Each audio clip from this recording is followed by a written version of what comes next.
sa main power natin or ito sa standby power. Basta dito is may lalabas na 100 at 220 volts AC. So, ibig sabihin nito mga kirig, kapag ang 202 at 203 ay nag-close or na-short mo, so gagana yung ang command niya is i-close niya yung main power natin, no? So, ibig sabihin gagana yung ang magko-close is yung main power natin na switch. So na-tap na natin kunwari yung itong sa utility natin ng power. So i-diretso natin sa main power. So ayan mga kirig. So kung gusto natin na i-fully automated natin yung circuit natin, so yung generator na yung mga kirig, so ilaw na yung emergency power natin mga kirig, no? So kunwari bumalik na yung utility power natin. So bumalik na. So dahil priority yung power natin, main power, so agad na siya nakikilos mga kirig.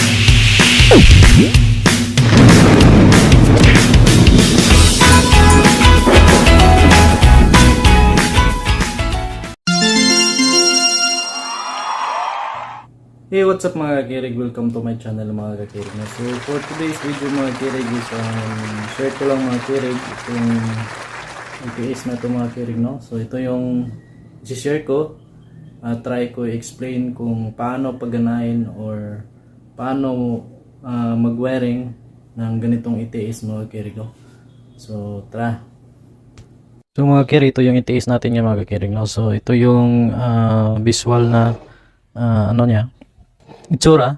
So dito is ang load side. So 4 poles ito mga kirig. So ABC tapos neutral. So load side ito. So dito naman sa kabila is ang ano natin. Ito is utility mga kirig or like Sibeco or Meco or what else, Aneco, Meralco. Ayan mga kirig, no? So ito yung utility side, light side mga kirig. Ito naman yung sa standby power natin or sa generator mga kirig, no?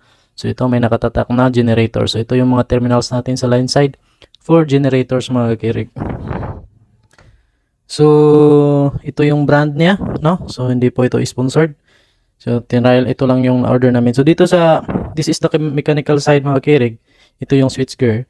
So sa switchgear, ito naman yung controller side mga kirig sa electrical. So ito yung magko-control sa mechanical para mag-transfer yung ng switchgear natin dito mga kirig, no? So ito is yung iikot o yung shaft mga kirig. So ito is naka-off position. So ito yung main power. Nandito naman yung standby power. So may indicator lights din ito mga kirig, no? At saka ito rin yung selector between manual and auto mga kirig. Kung manual mga kirig, so ibig sabihin, so pipihitin natin to gamit itong lever mga kirig. Lever mga kirig. So pipihitin natin yan, no? So ganyan lang. So hindi ko ma-switch muna or mapihit kasi walang medyo medyo matigas na mga kirig kapag pipihitin kasi hindi pa ito naka-bolt mga kirig, no? So ito yung manual. So kapag naka-manual tayo mga kirig, so walang command na gagana dito mga kirig kapag naka-manual siya mga kirig, no? So kapag naka-auto naman mga kirig, so gagana yan automatic mga kirig base sa connection dito mga kirig, no? So pupuntahan naman natin tong dito yung sa gilid niya mga kirig. So ito yung control niya mga kirig, no? So ibig sabihin control circuit mga kirig kapag naka-auto. So dito i-control yung switchgear natin mga kirig, no? So may tatlong terminals ang nandito mga kirig, no? So may mga description din dito mga kirig, no? So kapag nakabili kayo ng ganito na ETS, may manual din naman kasi yan mga kirig, no? So ito yung manual niya, no? Ito manual niya. So babasahin nyo lang yan, no? So ito so yung video ko ngayon mga kirig is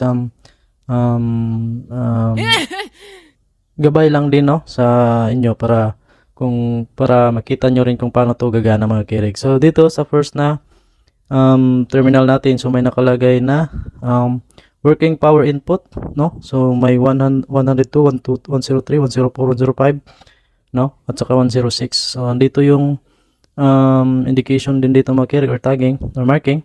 So dito bali mga kirig, so may nakalagay dito A1 N1 for main power. So sa 102 at 103. So dito yung natin i-connect yung pasensya na kuko. Line 1 line to mga kirig na supply, no? Like yung main supply natin, main power or sa utility, no? Dito natin ilalagay, no? So kapag may supply na yung coil ng A1 or yung sa main power natin na switchgear, so gagana na yung switchgear natin. So dito naman sa 104 at 105 is ito yung sa standby power natin, no? Makita nyo dito, standby power or sa generator natin, no? So kapag na-supplyan, dito naman natin nilalagay yung line 1, line 2 supply ng generator natin mga kirig. So itong 101 at 106 mga kirig, so may nakalagay na supply voltage 0 to 230 volts AC. So ibig sabihin yan mga kirig, may lalabas dito na kapag ipares itong 101 at 106, ang lalabas dito is 220 volts. So either ang mag-supply is itong sa main power natin or itong sa standby power.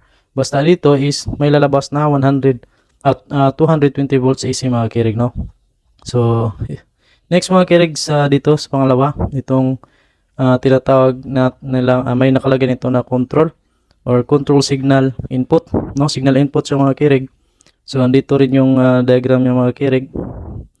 202, 203, 204. So ibig sabihin nito mga kirig, kapag ang 202 at 203 ay nag-close or na-short mo, so gagana yung ang command niya is i-close niya yung main power natin, no? So ibig sabihin gagana yung ang magko-close is yung main power natin na switch. So iikot yung switchgear natin mga kakirig, no? So kung ang 202 at 204 naman ang yung magko-close, ang position ng switchgear natin is naka-off, no? So bali ito pala yung command para sa positioning ng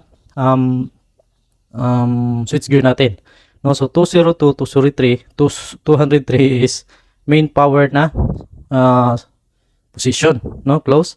202 at 204 kapag nag-close yan, so mag-off position ang yung switchgear natin. So 202 at 205 kapag sinort natin yan or i-close, yung switchgear natin na position is nasa generator or standby na position mga kirig. So hindi gagana itong 202 to 205 kung naka-manual yung switch natin dito, yung pinakita ko kanina. Ito, no, kapag naka-manual yan, so hindi yan gagana.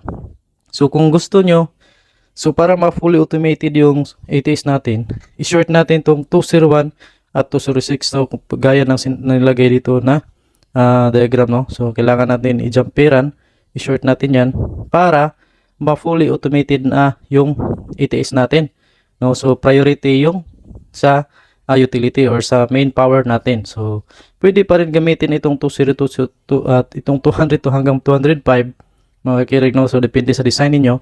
Pero kung gusto niyo na full automated na yung yung ATS natin, tapos priority yung utility, so i-jumper niyo lang yung 201 at 206, no? So yan lang mga kirig. So kunwari kapag namatay yung utility, so aandar yung genset, so iikot yung ATS natin, no? Yung switchgear. So kapag bumalik naman yung utility power natin, so automatic na babalik yung switchgear natin into main power mga kirig. So yan yung ibig sabihin ng fully automated dito mga kirig. So ang next na terminal mga kirig is itong push mon, or may nakalagay na push mon or position monitoring mga kirig. So output to siya mga kirig, no? So pwede sa para to sa ibig sabihin ng push mon is position monitoring mga kirig. So position ng switchgear natin kung saan siya nakagaya nito, nasa off, no? Nasa off position. So ito yung feedback niya mga kirig. So pwede ito siya sa pilot light mga kirig, or kung ano pang pwede nyong gustong gawin para sa inyong ATS na interlocking, basta feedback to siya mga kirig. So 302 is common siya mga kirig, no? Common terminal. So kukuha lang tayo ng ito is pwede nyo sa line 1 mga kirig na kung di gaya nito, itong 303 is for ano to, sa main na power na position. So paglagay kayo ng pilot light dito, no, kapag nasa main power yung switchgear, so iilaw yung pilot light natin, no. So kung naka-off position naman siya, so dito sa 304, no, kung naka-off position yung switchgear natin, so dito, so iilaw yung naka-assign natin na ilaw dito mga kirig. So kung nasa standby or sa generator siya na position mga kirig kasi nag-burn out, dito sa 305 mga kirig, no. So iilaw yung 305 natin na pilot light. So ibig sabihin kapag iilaw yun, nasa standby mode siya mga kirig. So ito yung yun yung sana naintindihan yung explanation ko dito sa control niya mga kirig, no. So i-try ko ipapakita sa inyo ang wiring nito mga kirig, no, para maintindihan nyo talaga. So may hinanda ako dito mga kirig, no, so na-wire. So hindi pa naman to buhay.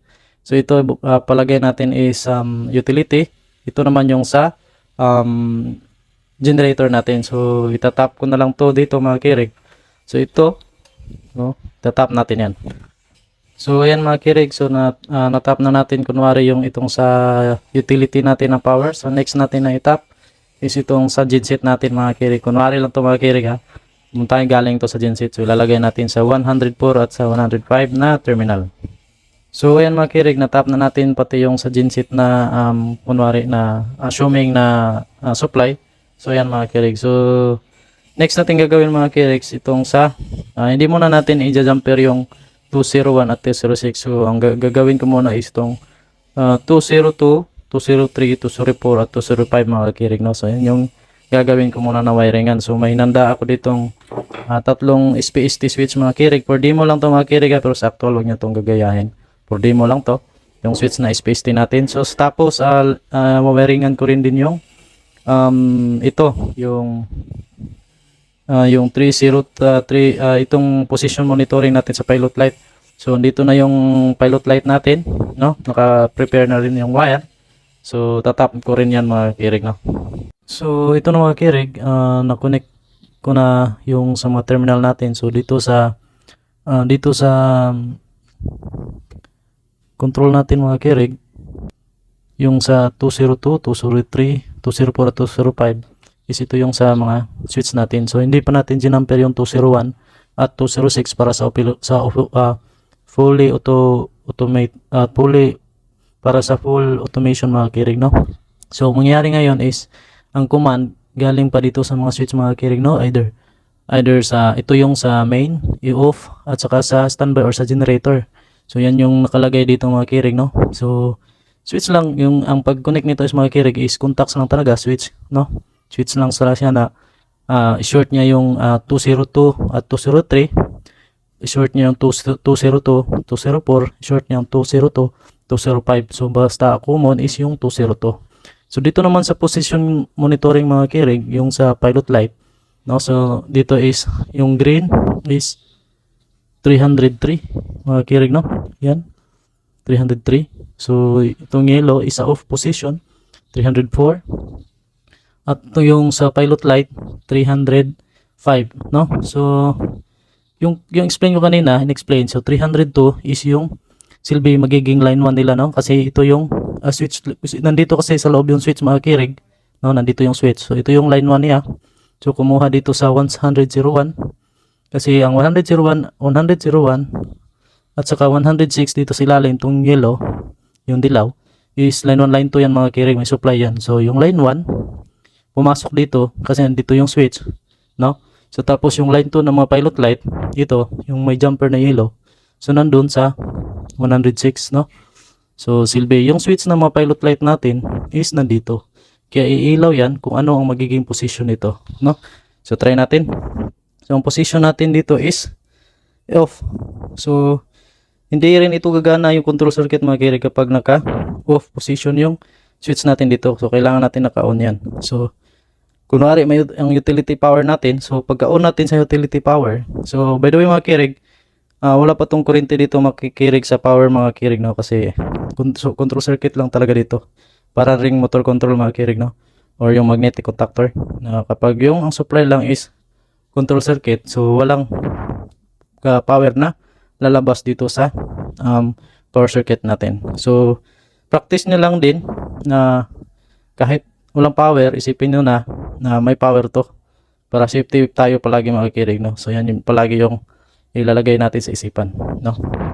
So kapag on natin dito sa main natin na breaker, so ilaw yung agad yung ilaw agad yung orange natin. So kahit naka-off position yung switch natin, kasi yung switch gear natin is naka-off, no? So try natin, ha. So ayan, umilaw agad yung on yung off kasi naka-off siya. So may mga indicator din dito, no? So ibig sabihin number 6 na pilot light, indicator light is off or naka-on yung automatic, no? So kapag in-off natin yan, so hindi rin ilaw yung number 6 na indicator. So kapag on, so ilaw yung number 6. So yung 1 2 3 mga kirig is indicator light ito para sa main power natin. So yung 4 at 5 is sa ano natin, sa standby or sa generator. So yan. So nakikita nyo kahit may power na yung ano natin, hindi pa gumalaw yung switch gear natin into main power. Kasi yung 201 at 206 is hindi pa siya na jumper, so hindi pa siya fully automated. So ang ginawa ko ngayon, kung gusto natin sa main power, so switch natin to, switch on.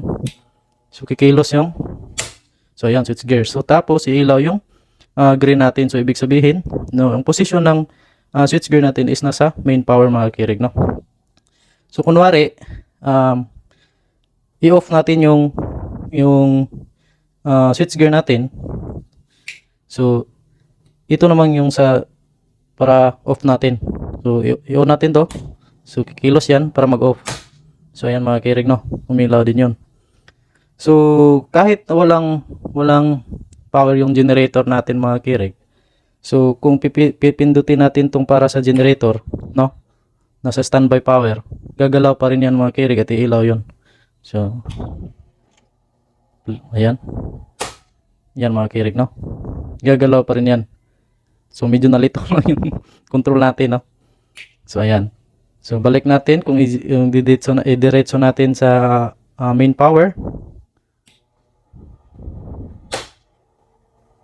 So ayan mga kirig. So kung gusto natin na i-fully automated natin yung circuit natin o yung ETS natin, i-jumper natin yung 201 at saka 206. So i-jumper natin. So ayan mga kirig, ginamper natin yung 201 at saka 206 para magiging automatic na to mga kirig. Tapos yung priority niya is itong main power natin mga kirig, no. So ngayon, kung kanina pagka-on natin sa main power na breaker, hindi agad yung gumalaw yung ito natin, no. So ngayon pagka on ko nito, so gagalaw agad ito papunta dito sa main power. So by the way, yung mga switch natin na yung command kanina is tinanggal natin mga kirig kasi naka full automatic na tayo, no. So try natin. So andyan pa rin yung mga position monitoring natin na pilot light mga kirig, install pa rin natin yan, no. So try natin on. So ayan, pagka on, so ayan, kumilos agad yung switch gear natin. So yung position niya is naka-on yung switch gear natin into main power mga kirig, no. So ayan yan, automatic yan. So kunwari nag-brown out mga kirig, no. So nag-brown out. So pagka brown out, so hindi yan agad kikilos. So kasi andar pa yung generator natin, no. So mga ilang segundo, so, depende sa idling ng generator na naset ninyo. So kunwari nagka-power, nagbigay na ng power yung generator natin. So kikilos din ito mga kirig para pupunta dito sa standby power. So kunwari okay ng generator. So ayan. So ayan. So naka-generator na yung mga kirig. So ilaw na yung emergency power natin mga kirig, no? So kunwari bumalik na yung utility power natin. So bumalik na. So dahil priority yung power natin, main power, so agad na siya nakikilos mga kirig, no? So hindi pareho kanina sa yung may switch pa, hindi pa siya full automatic. So yan na yung mangyayari dito mga kirig. So sana naintindihan nyo mga kirig, no? So by the way, dito sa mga switch sa mga connector sa mga dito kagaya nito sa position monitoring natin is mababang amperahe lang ang kayang dalhin yan dito mga kirig, maximum 1 ampere. So ganun din dito sa dito din sa kabilang terminal. So dito naman sa mga sa main sa mga supply natin na power input mga kirig is may fuse yan mga kirig na dito, yung fuse. So ayan. So ito yung fuse ng main power, ito naman yung fuse sa ano ba to? Sa generator. So kung nari ayaw gumana ng supply nyo dito mga kirig, so tingnan nyo yung fuse baka pumutok. Yun mga kirig, kapag yun nga naka-off to mga kirig yung automatic natin switch, so hindi yan gagana talaga mga kirig kapag naka-off tong switch natin dito para sa automatic, no? So yan. So kanina pag namatay yung ano natin, so gagana ito, no? Gagana ito pag nandito na yung sa generator na supply, no? So dahil naka-off to, so hindi yan gagana. So i-on talaga to. Yan. So, yan ang mga kirig.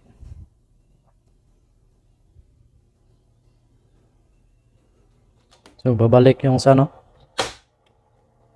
Yan. So, kung gusto nyo mga kirig, gamitin itong dito sa control na terminal. So, kagaya dito, pwede nyo gamitin yung sa yung 202 at saka 204 mga kirig, no? So bilang emergency stop. So kapag may emergency stop, so yung switchgear natin is pupunta sa off position mga kirig, no? So kailangan yung emergency stop natin ninyo na gamitin is normally close, normally open yung contact, no? Kapag na-push yun, so siyempre may command sa stop position or open position, so kikilos to. So yan yung gagawin nyo mga kirig, no? So advice lang yun or idea lang yun. So yan lang kasi i-install ko pa yun dito mga kirig, no? So please don't forget to like, share and subscribe.